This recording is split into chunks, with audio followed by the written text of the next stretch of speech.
Hello everyone, welcome to Chongbion's Kitchen. Today I will share a lazy breakfast recipe. No kneading, no rolling, and ready in just 5 minutes. You can make it once a week without having to get up early. The skin is golden and crispy, and the key is how simple it is. First, prepare a handful of fungus and place it in a bowl. Pour in warm water to soak the fungus, then stir well with chopsticks. Set it aside for later use. Next, prepare a handful of washed leeks and cut off the roots. Cut the leeks into small pieces. The smaller, the better for taste. After cutting, place the leek pieces in a large bowl. Pour in a generous amount of cooking oil and stir well with chopsticks until the leeks are evenly coated. Adding oil helps lock in the moisture and prevents water from seeping out. Set aside.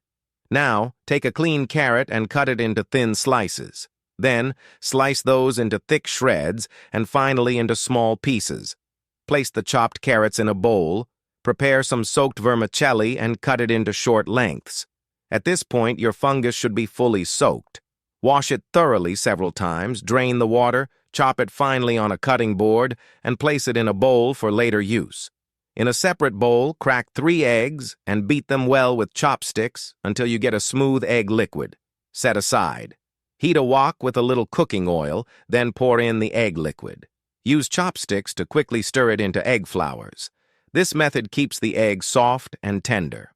Once cooked, remove the eggs and pour them into the bowl with the chives.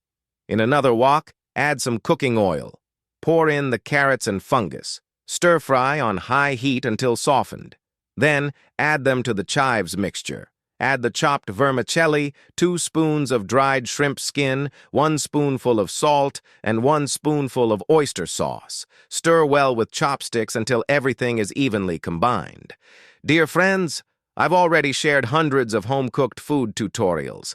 I haven't gotten your like in a while. If you found this video helpful, please like and share. Your support really motivates me. Thank you so much. After mixing, set the filling aside. Now prepare some wonton wrappers. I used about 2 yuan's worth.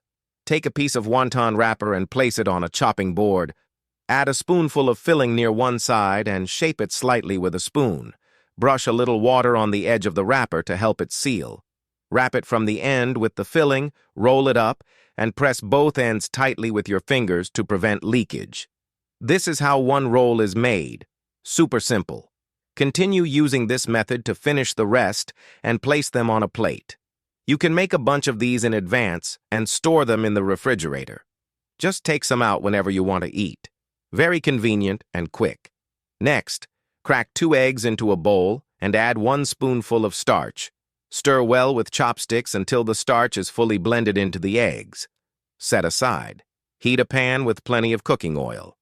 When the oil reaches 70% heat, small bubbles appear around a chopstick, you're ready to fry.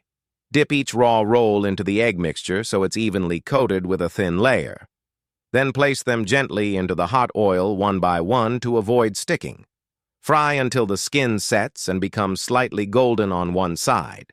Then flip with chopsticks and fry the other side until golden and crispy. Keep turning them for even cooking. Since wonton wrappers are thin, don't over-fry. 3 minutes is enough. Once the rolls are golden and crisp, remove them with a strainer to drain excess oil. Place the spring rolls on a plate and enjoy. Look at that color, so appetizing. The skin is crispy and the filling is fragrant and flavorful. Even my picky child ate 4 or 5 before heading out. It's really that good. If you like this recipe, save it and make it for your family. See you next time.